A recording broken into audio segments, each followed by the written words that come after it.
ఎలాంటి పరిస్థితులైనా ఎదుర్కొని నిలవగలిగే శక్తి యువతరానిది. ఉరకలెత్తే ఉత్సాహంతో పాటు ఏదో సాధించాలన్న తపన కనిపించేది ఆ వయసులోనే. దురదృష్టవశాత్తు నేటి యువతలో అదే లోపిస్తోంది. ఇందుకు కేవలం వారినే నిందించలేం. విద్యా వ్యవస్థ కూడా అలాగే ఉంది. కాకపోతే ఇతరులపై నెపాన్ని నెట్టేసి ఊరుకుంటే పని జరిగే రోజులు కావివి. ఎవరికి వారు వాటిని సాధించుకోవాలి. జీవితంలో పైకెదగాలంటే చదివిన చదువుతో పాటు నైపుణ్యం అవసరం. ప్రస్తుత కాలంలో ఇది అత్యావశ్యకం. ప్రస్తుత పోటీ ప్రపంచంలో నైపుణ్యం లేకపోవడం అంటే జీవితపు పరుగు పందెంలో ఓడిపోయినట్టే.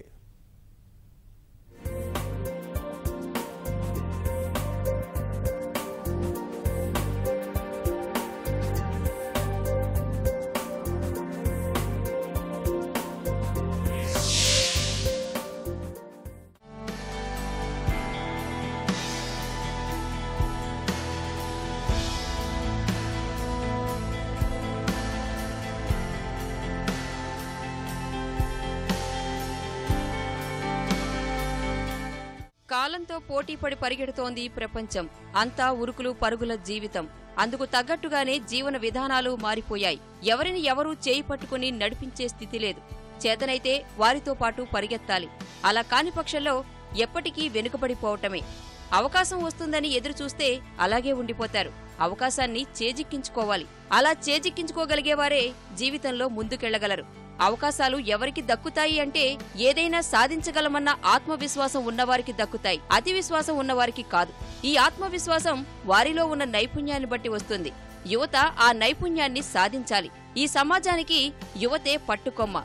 ఏమైనా సాధించగలిగే సత్తా, ఏమైనా చేయగలిగే సత్తువ, ఎలాంటి నిర్ణయాలనైనా సమర్థవంతంగా తీసుకోగలిగే ధైర్యం యువత సొంతం.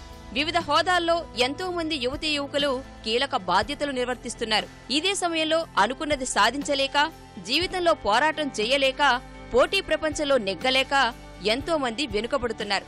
ఏమీ చేయలేమన్న నిర్ణయానికి వచ్చేస్తున్నారు. ఆత్మస్థైర్యాన్ని కోల్పోతూ అచేతనంగా మిగిలిపోతున్నారు. అసలు జాబ్ రావాలి అంటే ముందు ఏం కావాలి అంటే ముందు విల్ పవర్ కావాలి, తర్వాత కాన్ఫిడెన్స్ కావాలి. విల్ పవర్ అంటే ఏదో ఎస్ నేను చేస్తాను, నాకు వచ్చింది అది కాదు. నేను చేయాలి, నాకు వస్తుంది అలా అని నాకు మాత్రమే వస్తుంది అని కాదు. అండ్ వన్ మోర్ థింగ్, ఇంకోటి ఏంటంటే ఎప్పుడైనా ఒక జాబ్ చేస్తున్నాను, అవును జాబ్కి ట్రై చేశాను, బట్ అది రాలేదు. సో ఎందుకు వై షుడ్ యూ డిస్కరేజ్? నువ్వు ఎందుకు డిస్కరేజ్ అవ్వాలి? సో దట్ స్టెప్పింగ్ స్టోన్స్ అంతే. ఒకటి పడిపోతే ఇంకోటి పెడతావు, ఇంకొకటి వస్తుంది. మనలో చాలా లోపాలు ఉన్నాయి. ఇప్పుడు ఏదైనా సమస్య తలెత్తిందంటే కృంగిపోవడం కానీ ఇటువంటి చేయకుండా కష్టపడి ఎదురీతి ఎటువంటి సమస్య మనిషి కాకపోతే ఎవరికి వస్తాయన్న భావనలు యువతలో ఉంటే యువత అనేది అభివృద్ధి చెంది దేశం అనేది అభివృద్ధి పథంలో ముందుకెళ్తుంది. ఇంగ్లీష్ అనేది చాలా ఇంపార్టెంట్ ఇప్పుడున్న సినారియోలో. అండ్ యాప్టిట్యూడ్, రీజనింగ్ అవి కూడా చాలా ఇంపార్టెంట్. ఎందుకంటే అపార్ట్ ఫ్రమ్ స్కిల్స్ ఇదే సైడ్ కాకుండా గవర్నమెంట్ జాబ్స్కి దానికి వెళ్ళాలన్నా యాప్టిట్యూడ్ అండ్ రీజనింగ్ చాలా ఇంపార్టెంట్. వర్బల్ కూడా ఇప్పుడు చాలా ఇంపార్టెంట్. ప్రతి కాంపిటేటివ్ ఎగ్జామ్స్లో aptitude, reasoning and verbal compulsory ఉంటున్నాయి. సో ఈ మూడు కంపల్సరీ కావాల్సిందే. కాన్ఫిడెన్స్ అనేది ఉండాలి. మనం ఏమైనా కోర్స్ చేశాము, మన రెజ్యూమేలో ఏమైనా కోర్స్ పెట్టాము అంటే దాని గురించి మనం పూర్తిగా తెలుసుకొని ప్రతి ఇంటర్వ్యూయర్ ఏం అడిగినా మాట్లాడేటట్టు ఉండాలి. ప్రపంచీకరణ నేపథ్యంలో ప్రపంచమే ఓ కుగ్రామం అయిపోయింది. ఉన్న ప్రాంతంలోనే ఉపాధి అవకాశాలు వెతుక్కోవటం ఒకప్పటి పరిస్థితి. ప్రస్తుతం ఎక్కడ అవకాశాలు ఉంటే అక్కడికి వెళ్లి తమలోని సత్తా నిరూపించుకుని ఉద్యోగం సంపాదించుకోవాలి. ఇది నేటి పరిస్థితి. మారుతున్న కాలంతో పాటు యువత ఆలోచనలోనూ మార్పు రావాలి. నైపుణ్యాలు అభివృద్ధి చేసుకోవాలి. ప్రపంచ పోటీని అధిగమించి తాము రాణించాలన్న రంగంలో ఉపాధి వెతుక్కుని స్థిరపడాలి.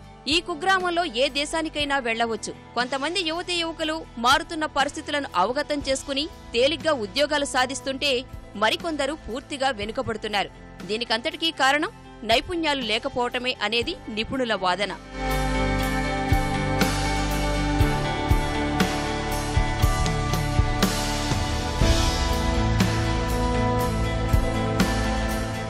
జాబ్ రావడం లేదు అంటే ప్రతి ఒక్కరూ ఆత్మవిమర్శ చేసుకోవాలి. మనం ఎక్కడున్నాము, ముందు మనలో ఉన్న నైపుణ్యం ఏది అంటే ప్రతి వాడికి ఒక స్కిల్ అయితే డెఫినెట్గా ఉంటుందండి.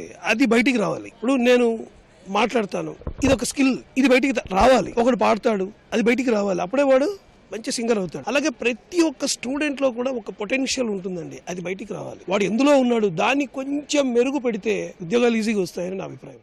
గతేడాది ఆస్పైరింగ్ మైండ్స్ అనే సంస్థ జరిపిన సర్వే ప్రకారం ఇంజనీరింగ్ చదువులు చదివి ఉద్యోగాలు చేస్తున్న వారిలో చాలా మంది నైపుణ్యం లేనివారే. కీలకమైన ఇంజనీరింగ్ విభాగాలకు సరిపోయేవారు కేవలం 8% మాత్రమే ఉన్నారు. దేశవ్యాప్తంగా 1.5 లక్షల మంది ఇంజనీర్లను నమూనాగా తీసుకుని తొలిసారి రూపొందించిన నివేదికలో ఈ విషయాలు వెల్లడయ్యాయి.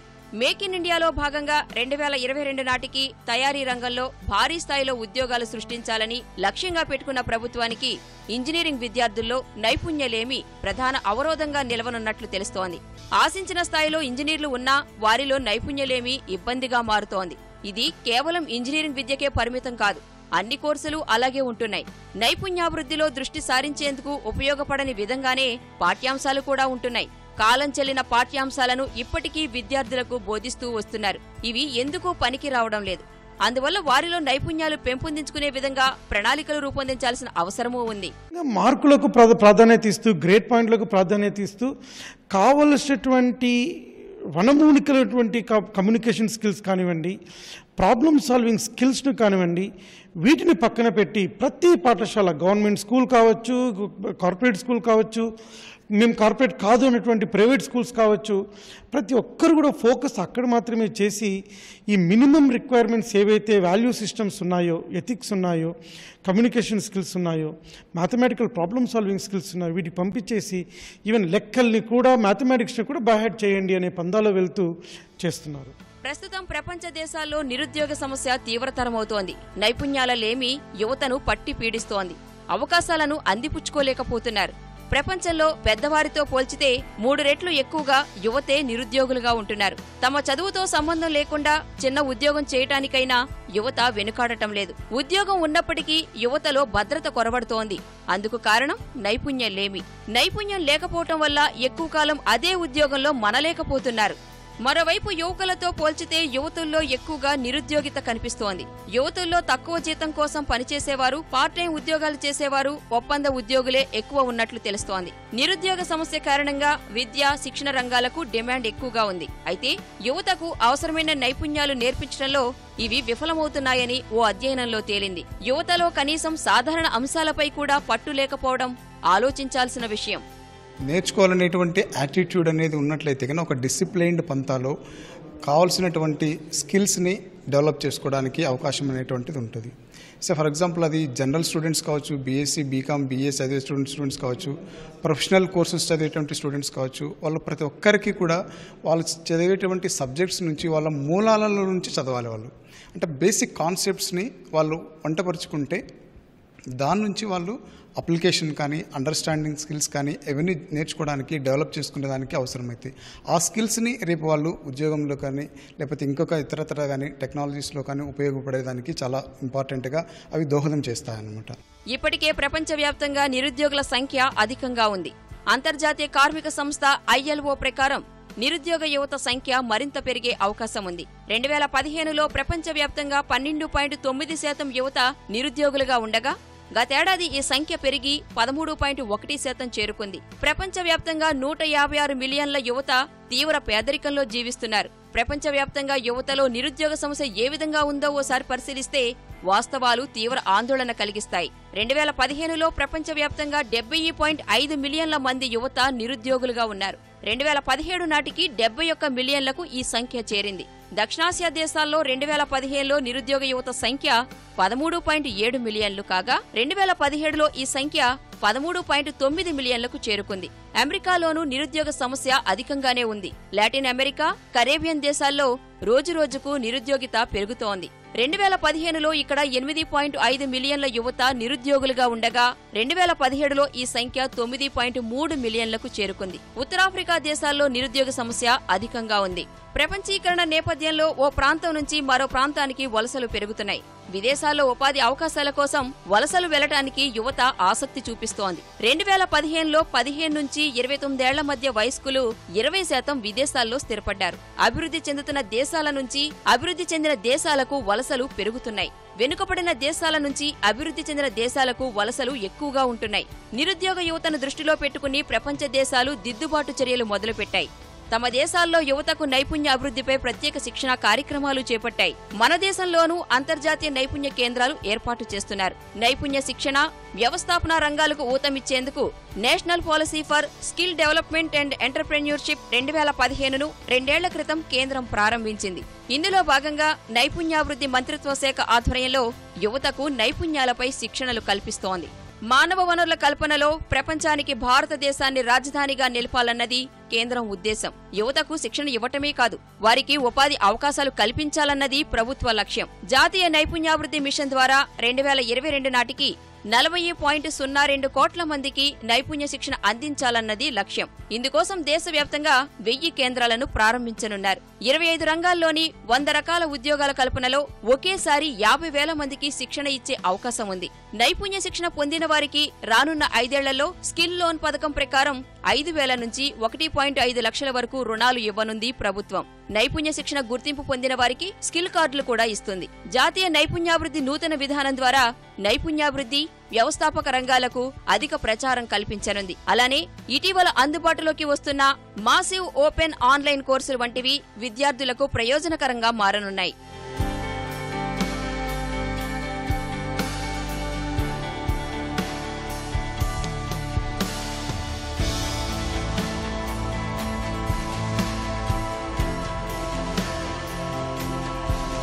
ప్లేసెస్ నుండి కొంతమందిని, ఒక 60-70 మందిని, కానీ కొంతమంది ఎవరైతే టాలెంటెడ్ పీపుల్ ఉంటారో, youngsters from different parts of the world it self, I think even Singapore నుండి కూడా మనకు వస్తున్నారు.